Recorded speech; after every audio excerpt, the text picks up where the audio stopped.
meeting scheduled. We've got a lot of information to cover today. So hello and welcome to our Friday Digest series. Thank you so much for joining us. My name is Kristen Harbison. I'm the Political Director for Maryland LCB. And as always, your presence here speaks to the power of our community and to your commitment to the environmental causes that affect all of us. Our goal with these Friday Digests is to provide you with information, tools, and resources to be an informed and active advocate. We also want the agenda for these virtual meetings to be driven by your interests and needs, so please let us know what you want to hear. The easiest way to provide this information is to fill out the survey you'll receive at the end of the session. And as you're joining, please type your name into the chat and tell us where you're joining from. As we move through the next half hour, please put your questions and comments in the Q&A or in the chat box, and we will try to get to as many as we can to help shape today's conversation. Today, we'll be discussing the state budget, which has recently been submitted by the Moore administration. Maryland faces unprecedented economic challenges, including a projected $3 billion budget deficit. And we still have a lot of work to do to ensure clean water, healthy air, and a climate resilient community for everyone in Maryland. I am joined today by my good friend and esteemed longtime government relations professional, Eric Galley. Eric has reviewed the state budget, which is an impressive undertaking, considering the measure and length of the budget by volume and number, not page number. Our discussion will focus on key aspects of the state's budget, particularly as it relates to Maryland's environmental sustainability and pollution goals. And while today's digest will largely be a dialogue, we'll definitely open it up for audience questions towards the end. So please type any of your questions into the Zoom's Q&A chat box. And with that, I'm pleased to welcome my good friend Eric Galley. Hi, Kristen. How are you doing since I saw you yesterday? Yes, Eric and I worked together quite a bit during the session on a lot of different issues, but he is by far the person that he's always my go-to to learn about what's going on with the budget. So first of all, so thanks again so much for being here, Eric. Can you talk a little bit about when we say we mean that we talk about a budget deficit? What do we mean and how do we get here? Well, the budget deficit is approximately $3 billion. And usually budget deficits come about because of a bad economy and jobs have been lost and people don't have tax money. This is a little bit different because Maryland, although Maryland doesn't grow very fast, Maryland's economy is still growing and is still relatively healthy. What happens here is several years ago, the General Assembly made a commitment to dramatically increasing aid to public education, K through 12 public education, known as the Blueprint in Annapolis. Some may have heard it called Kerwin. And that ramps up over the next few years. This is one of the big steps, and then it keeps ramping up. And that commitment to extra spending is why we have a planned budget deficit. Again, it's still, Maryland's economy is still doing okay and still growing. So it's a little bit different. Yeah, so you talked a little bit about sort of like what the budget deficit is and how we got here. And what it sounds like is that as according to the plan laid out by the blueprint, this is a situation that's not going to change. There's a ramp up this year and then in the next few years. So this is the first year of the problem, not the last. Although it is on the table, there are folks in Annapolis talking about maybe the blueprint needs to be slimmed down a little bit, or maybe the implementation needs to be slowed down and increased over a number of years. All of those things would reduce the deficit in a given year. But they are still committed to doing the bulk of the blueprint. The talks are, do we have to slim it down here? Do we slim it down in the out years? So it's not off the table that there will be some cutbacks probably to the blueprint. Yeah, and not enough, by far not enough to balance the budget though. Well, and what we've all heard is that everybody's going to get a haircut. But we want to make sure that, and obviously our job is to make sure that our programs stay strong, but we don't want to be put in a position where we are being pitted against other advocacy areas that we all believe in beyond ourselves. So So with that, I know there was a lot of talk, a lot of chatter, a lot of fears about what was going to happen with this year's budget. But when it was released on Wednesday, can you talk a little bit about what the big takeaways are as it relate to climate programs and environmental programs in this year's budget, as was identified by the governor? Yeah, absolutely. As far as the governor's proposal, which is what we have now, I was very pleasantly surprised. I would actually say shocked at how well our programs are funded. There are a couple of haircuts, and most of that is taking extra money that was sitting in funds that could be used to expand those programs in the future. They took some of the extra money that was laying around, but for the most part, our key programs are funded at either the levels that they've been funded at or even a little bit higher. So we made out very well for this first step, but it's important to note this is just the first step. The governor makes his proposal and then the General Assembly will tweak it. But very, very pleasant. Funding on climate change is very solid. Funding on clean water, very solid. Right. Yeah, that's which is terribly encouraging. But as you say, the governor released his budget on Wednesday, but we've still got 85 days left of the general session. Mhm. So what happens from now on? What from this point forward, what happens with the budget? Can you walk So us through some of the big steps? absolutely. On Monday, the Maryland General Assembly staff, the Department of Legislative Services, will walk the General Assembly through their analysis of the budget. And historically, the Department of Legislative Services takes a more conservative approach to saying what's balanced and what's not balanced. It's very likely that on Monday they will say to the General Assembly, this budget as presented to you is a couple $100 million out of budget, out of balance, up to perhaps 700 or 800 million dollars out of balance. They almost always say that the budget they've been presented is out of balance because they feel like we have to put the finishing touches on it. We're the ones who have to certify that it's truly balanced. So we'll get some kind of number on Monday from Legislative Services, and they will have started a list of suggested cuts or suggested tax fee increases to pass to balance the budget. And usually they give the legislatures a menu, so there's more things on there that they need to pick from so that they have the broadest choice possible.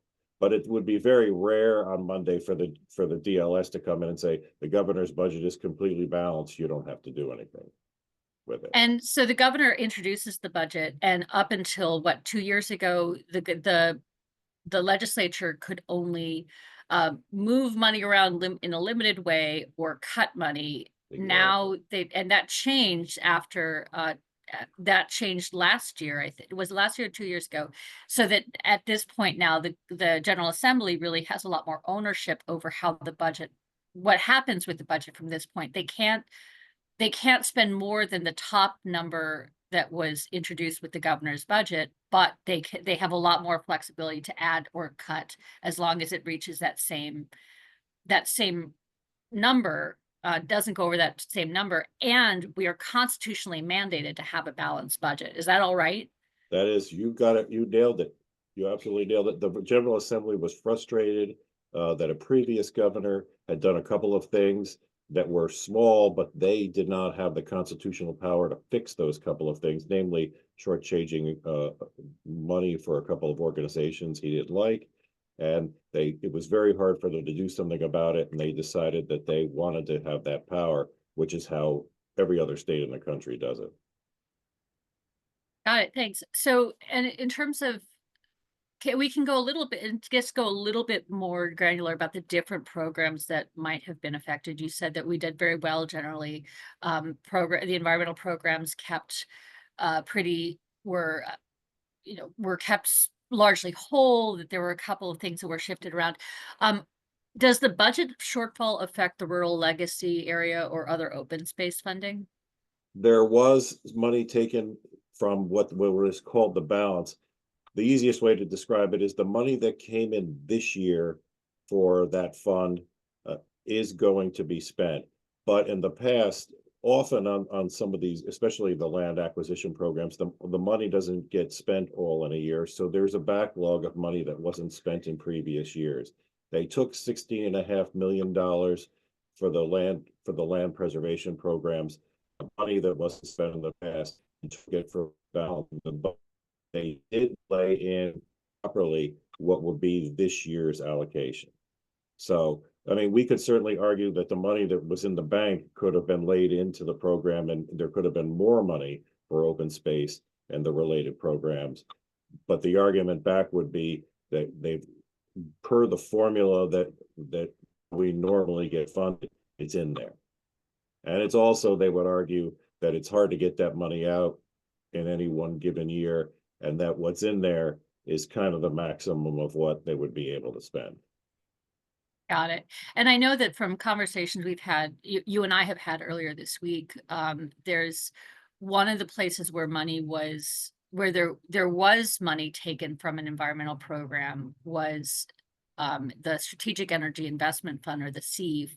That there's, my understanding is it was a one-time draw of $150 million from the Strategic Energy Investment Fund to the general fund as a one-time, it's a one-time draw, and there's a change to the formula so that the interest from the SEIF in perpetuity goes to the general fund like other special funds. Is that right? Exactly, exactly. They had either forgotten or just decided to treat this fund different from others, and were allowing the interest and overage to stay in the account. They took that money, which had built up over the years, and that was $150 million. That $150 million is being used as to balance the budget. It's going towards that $2.5 billion that they had to find to balance the budget. They'll be taking the interest from now on in the fund, but it's not going to be as much money. They basically took all that was in there over several years. So they took $150 million. They also laid in $180 million from that fund for climate change, which is far more than has been done in any given year. Last year's $90 million was the record. So they've doubled the amount of money that's been spent for climate change in any one year. And The that's not other- new money. That's just money that's been specifically directed for for programs within the climate fund. So it's not, they're Right. not taking new money. But I mean, 150 million seems like a lot of money. Why are we not losing our minds about this? Why do you think that this isn't something that again, $150 million seems like a lot of money. How much money is in the SEIF at the moment? And why do you think that do you think we should be concerned about that 150 million, or is it a bigger, is it? Well, yeah, and when I don't have the balance of the fund, and that's very interesting because when the General Assembly gets told you have to cut more money, I could see them going back to the fund and seeing how much money is left in the balance. And I don't know what that balance is because that's a different set of papers that we don't have yet. But my biggest concern at this point is that the General Assembly might say, ooh, we got $150 million out of this fund. Maybe there's another $100 million we can take out of it, and we'll take 250 million. It gets us $100 million closer to balancing the budget. That is definitely my number one concern for the environmental budget for this year. Got it. And I mean, one of the things I know we've talked about on other Friday Digests and in other places is the difficulty we've had to getting that money, the money that's in the SEIF, Mhm. actually spent and out the door. And so since it's sitting there, it's a much sort of riper target for the General Assembly to take from. And so our challenge is to find ways to get that money spent faster so it becomes less of an attractive target. And that's always been an issue with open space. There's always money left over in open space because to purchase all of those lands, there has to be there's a whole long process to purchase the property as you do with the purchase of any property. And that program has always had trouble getting the money out the door. Yeah, so switching tacks a little bit, there have been a couple questions coming through about how we are impacted by the federal, by what happens at the federal budget. Like, what is the impact of any decisions the federal budget on our state government? Are there aspects or line items of the programs in the governor's budget that can be hurt by uh, what might be expected to be happening in the next administration federally? That is very much on the budgeteers' minds, as we call them in the General Assembly. The biggest concern is that there's a new administration. They're talking about savings. And I think the number one issue as far as creating an imbalance is Medicaid. Medicaid use has grown very substantially since COVID. It's not that there are more people necessarily, but people are using it more. The Senate president used the term, people have been a little bit sicker since COVID than they were beforehand. And Medicaid, we spend about $14 billion a year on, and it goes up very rapidly, and it's going up more rapidly. So the big concern is on almost everything regarding Medicaid, we get a 50% match from the federal government. But there are programs within Medicaid where we get a 60, 70, and even 80% matches. So the concern is if the president wants to do some cutting of the federal budget, one of the things he might do is reduce the amount of match that they give the states for Medicaid. Then we would have to make the very awful decision of, do we cut a couple 100,000 people off of Medicaid, or do we find the extra money? And in this case, we'd be talking about billions of dollars a year, $2, $3, $4 billion a year, depending on how they do it. And obviously those Medicaid is are not directed. They're obviously very impactful to many Marylanders. So, but it's not specifically environmental programs, except so far as when money is taken, when there is a deficit in one place and when there's when there is a draw on one place, we all suffer from the additional pressures to the budget. Right. There will be pressures on federal environmental programs too. They're just not as huge and as costly as Medicaid. And that's why Medicaid is viewed as the biggest problem, also because the spending there is just growing so rapidly. Environmental programs haven't had that level of inflation. So we still worry about them cutting environmental programs.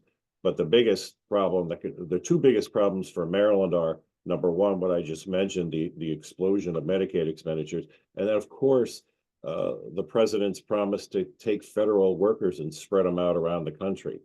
9% of Maryland's income tax revenue comes from federal government workers. If he decides to eventually move a third of them or a half of them, that's going to be hundreds of millions of dollars a year that we're going to be short. So those are the two big worries regarding how the federal budget could hurt the state budget, is Medicaid expenses and the potential of moving Marylanders who work for the federal government out of Maryland. And yeah, and I know that I sorry. feel like there probably are more the number of federal workers in other states, especially Virginia, might be higher, but it's a bigger percentage of Maryland's population is affected by direct workforce, and any threats of the federal shutdown that impacts Maryland households and more Maryland households because it's a bigger percentage of our population. Yeah, they're stable, high earner households that we'd be losing. And those folks, among other things, they buy a lot of stuff in the community, but also they pay a lot of taxes into the state government. So talking about other ways that we're bringing money in. So you're talking about the spending budget, you're talking about the operating budget, you talk about sort of how the state general fund gets spent, but what kinds of conversations are happening with regards to revenue generation, and both on the environmental space and also generally within with state government? Well, the governor has made some specific proposals in his budget package, and one of those is a slight increase in the income tax for families that make 250,000 and I'm sorry, 500,000 and $1 million a year. It would be slight increases for your income that you make over 500,000. So you would pay the old rate for 0 to 500,000, excuse me. And then for every penny you make over 500,000, you would pay a new expanded rate. And then that rate goes up for all the money that you make over $1 million. Not going to be huge, but people will be paying for that. The other big revenue raiser in there and for transportation is a 75 cent per package fee for packages that are delivered to your house, but only on those items that where the state sales tax is charged. So the necessities, there's a whole list of necessities that aren't under the state sales tax. Those are exempt from, but I don't know the big package. We all know if you order from Amazon 4 items, you might get them in the same box. So that'll be very interesting. But it would be a per package 75 cent thing. And that's mainly to raise money for the Transportation Trust Fund, which is a separate fund and is also very short of money. The governor has proposed giving some of the income tax money raised from the high earners back, though, to low income workers. And there's a whole series of additions to existing programs that would make it so that low and moderate income people would pay less money. And the estimate is that 82% of money in this 82% of people in this plan would actually be paying less in taxes. 18% would be paying more. So Got it. that's what the governor has proposed at this point. Should I talk about what we've proposed? I was gonna say, so, and I mean, and what we can say, so I think that a lot of people on this call will know that we've got a couple of, there are a couple of proposals coming from the environmental community for raising revenue, one of which was, actually both of which were introduced last year in somewhat different forms. The Renew Act is one that many people have been following on, which suits fossil fuel industries, the big polluters, and that follows legislation that has been introduced and passed in Vermont and New York. And then there's the one that we were talking about, which we'll be talking about in greater depth, the Coal Cleanup and Fossil Fuel Mitigation Fund, which could bring in as much as $300 million a year with money going to clean up coal pollution for the overburdened and underserved communities along the coal route, as well as for money dedicated to asthma mitigation. But it's also $300 million for climate funding that could help with support the general fund as well in some ways. Because again, just like when there's stress on one part of the budget, there's strain on the rest of the budget programs. Providing more money for a program helps ease the program in the general fund as well. And the great thing about the coal bill is that it's mainly a fee on coal that's going to out-of-state people. We're talking about coal that's traveling through the state, mostly on trains, and is going to the port and being shipped off to other people. To me, it's like when you go through Delaware and you have to pay a toll, and you're like, Delaware got me. I don't live in Delaware. I'm not going to Delaware. It's a very good fee. Marylanders aren't going to be paying it for the most part. Over $300 million off to use climate change. It's pretty popular with legislators right now. There are a lot of considerations to it, but they like that piece of it, and they like the idea that it is going directly to solve a problem of dirty energy. Yeah, so and again, we'll be talking more about that in the on the February 14th edition of Friday Digest, with Delegate Dana Stein will be coming on. He's promised to be our Valentine that day and to talk about the coal bill.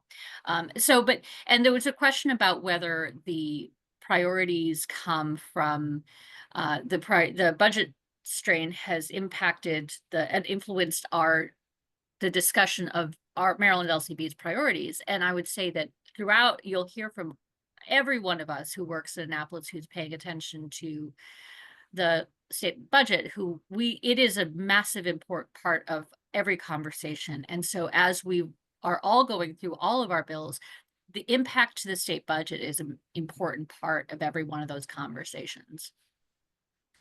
But going to the other questions, so as we're coming pretty closer to the end, this has been a really great conversation. I really appreciate your time, and I know that others do too. But what is the best way for people to engage with their legislators? What should they be talking to their legislators about the budget and about the environmental priorities? What is the best way for people to get involved? Well, I would recommend, and normally I don't, things aren't this definitive. I would recommend that our message be to legislators, the governor did a pretty good job of fully funding environmental programs under the circumstances that he had to work with, and that we urge them not to do anything else, not to cut any programs, because again, they're going to have a few $100 million that they're going to want to cut. They're going to be looking at the revenue raisers that the governor put in there that helps balance his budget. And I think our message could be, and you can't start early enough, we'll have formal opportunities coming up. There will be budget briefings for the different agencies. But it doesn't hurt right now to speak to your member of the legislature, whether they're a member of the budget committee or not. It's a little bit stronger if they're a member of the budget committees. Just say to them, I heard that the governor did pretty good for the environment. Please don't take anything else. Please leave it the way it is. It's very strong. This is a very urgent matter. And the more they hear from constituents, the better. That's That's step one. We'll be sending out more specific steps along the way and specific opportunities to testify. great. Yes. And obviously, everybody on the call should be on our list and make sure that we promise to keep you informed when there are when there are moments of inflection points for where community engagement and advocacy, direct advocacy is most important. But I guess the last question is, and this is, so we're talking, that's talking about the budget committees and talking to the budget legislators. But in terms of this budget crisis, a more broad question, how does the budget impact crisis impact our ability to meet our climate goals through the legislative and policies that we've already passed? How do you see that playing out in terms of the budget challenges playing out in our legislative advocacy? Well, as you know, a lot of the a lot of the bills that we passed require state government employees to implement and actually purchasing of things. So there are very few bills that we do that don't cost at least some money. So all of these things have to be fully funded. And that's why it's very important that the agencies are staffed. All of our friends at MDE and DNR and MDA, their jobs need to be fully paid for, and they need to be fully staffed, or it'll be very hard for them to implement all of the things that we've already done. These things just don't get implemented out of thin air. With a lot of us who work with those folks know how hard they work and how much effort they put into doing these things correctly. It is, we've got a big session in front of us, and just to put a finer point on it, we can't do it without the engagement of all of you.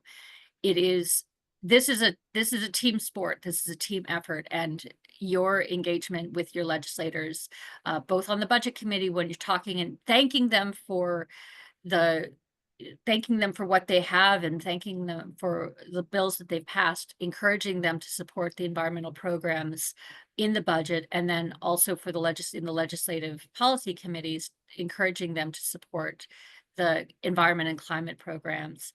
Kristen, I Yeah. would just make an extra point on there is folks out there, they see Kristen and I every day, and they really like Kristen. I think they like me a little bit too, but they want to see other faces. They want to see their constituents.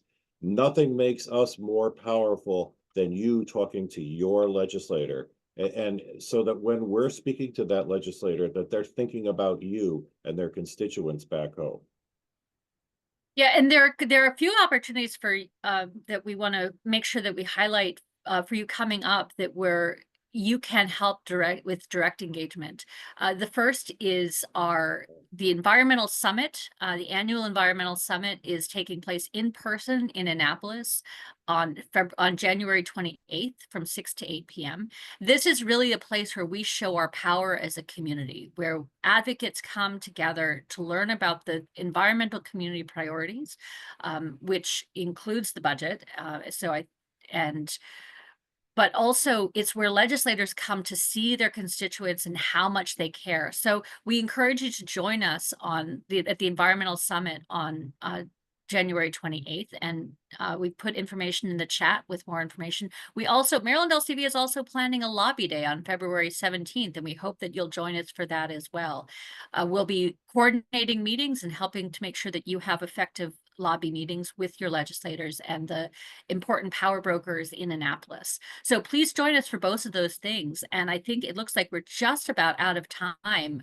Thank you again, Eric, so much for all of your work on this, for doing the heavy lifting of reading through the budget and all of its challenges, and helping us to make sense of it. If you have any other questions as you're coming through, please don't hesitate to reach out to us at Maryland LCV, and we will try to get any questions that we didn't answer, we'll try to get to. And yeah, and don't forget to take the short survey that will be sent to all of the registrants, and there's a link in the chat. And again, thank you so much, everybody, for joining us, and join us next week for the next Friday Digest, where we start digging into our environmental community, our Maryland LCV priorities. Thanks, everybody. Thanks, everybody. Thank you, Kristen, as always.